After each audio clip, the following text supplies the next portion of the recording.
Hello Aries, Sun, Moon, Rising, and Venus signs. Kamusta kayo?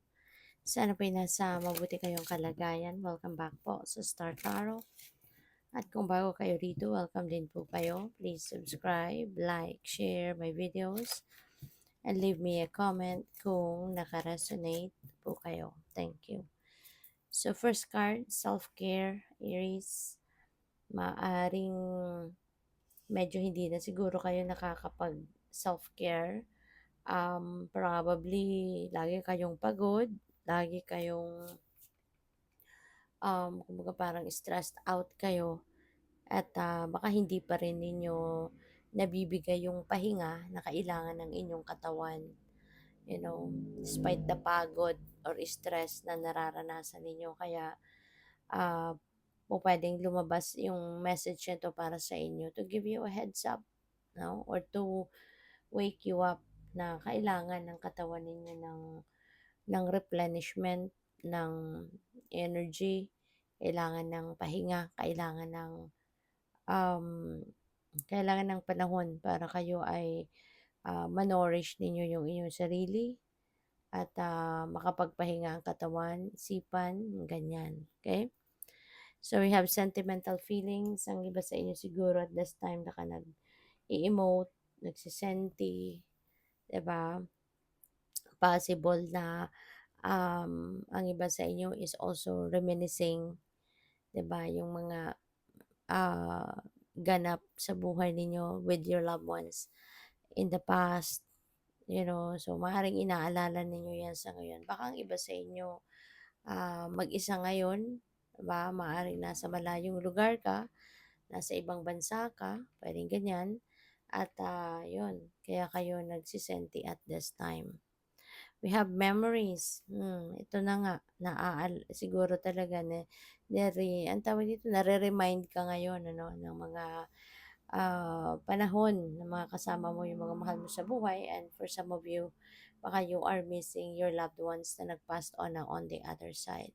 Maaring yung mga ang tawag dito, nami-miss mo yung mga mahal mo sa buhay na nag-passed on na, you know?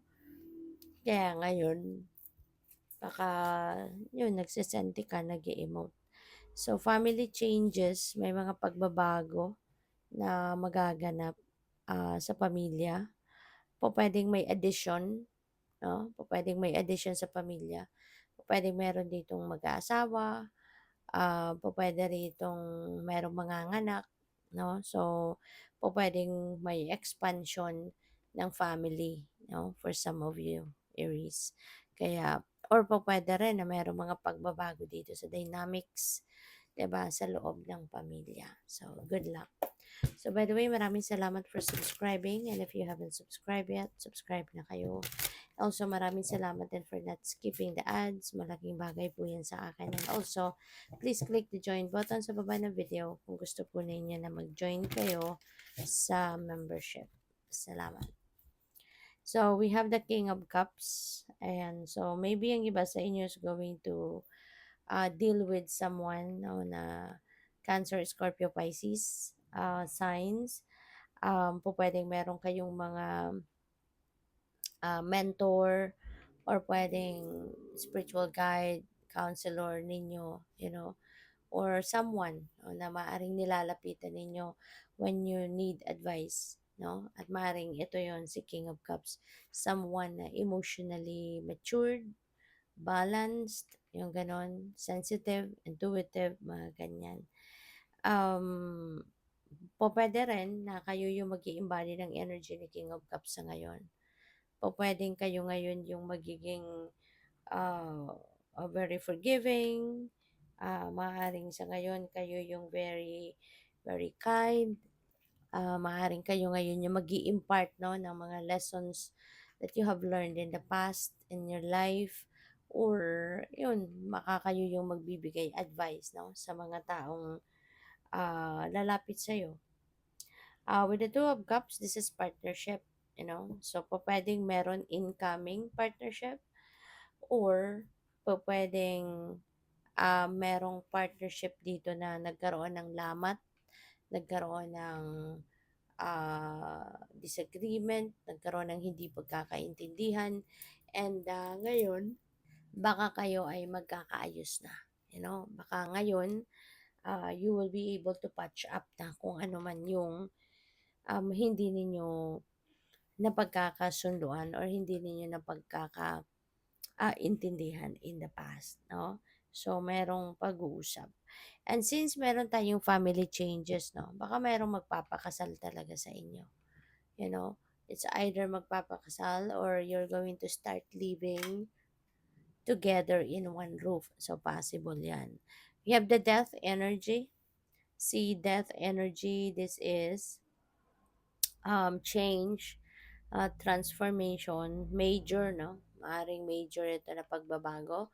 Pagbabagong gagawin mo because this is something na sa tingin mo kailangan ng alisin sa buhay mo. Sa tingin mo, this is something na kailangan mo ng i-release from your life, ang mga bagay or situation na ito. Possible din,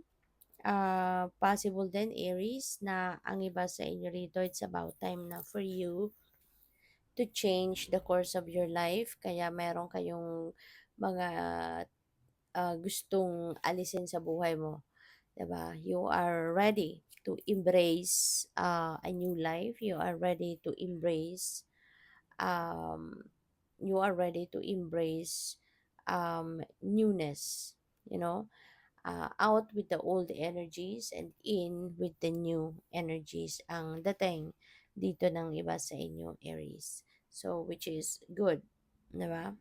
And this is ending and beginning, 'di ba? So, ano man dito yung mga bago na na papasok sa buhay mo or bagong tatanggapin mo sa buhay mo, this is something na you are going to this is something that you are going to welcome kasi alam mo, feel mo na this is what's best for you. Kaya maganda to na maglalakas ng loob ka na alisin na sa buhay mo yung mga hindi na kapaki-pakinabang, hindi na best para sa'yo, no?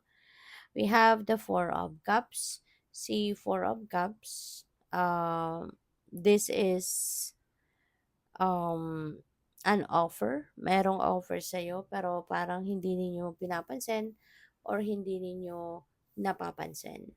So, this could be something na this could be a breakthrough, 'di ba?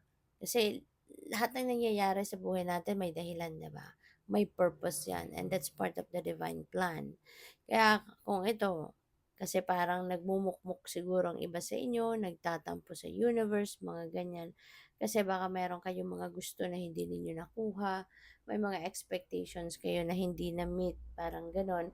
So, ngayon parang walang gana siguro ang iba sa inyo, 'di ba? Pero eto na no? Meron ng binibigay sa iyo ngayon ang divine. The divine is offering you something, pero maaring hindi ninyo to pinapansin. Kaya this could be a wake-up call para sa iyo na, teka lang, Aries, 'di ba? Meron ng binibigay sa iyo ang divine. Meron ng ino-offer sa iyo, meron ng blessing, meron ng opportunity na ino-offer sa iyo. Kaya pansinin mo na to kasi you never know, baka ito yung sagot sa dasal mo, ito yung sagot doon sa mga bagay na alam mo yun, may mga ine-expect ka na hindi nangyari, pero ito pala yung bibigay sa'yo kasi this is what's best for you. At kung ano yung gusto mo sana, kung ano yung ine-expect mo, hindi mo nakuha kasi hindi naman yung para sa'yo. Diba? Ito yung binibigay sa'yo and this is what's meant for you. Okay? So, good luck. Thank you for watching. Love and light. Namaste.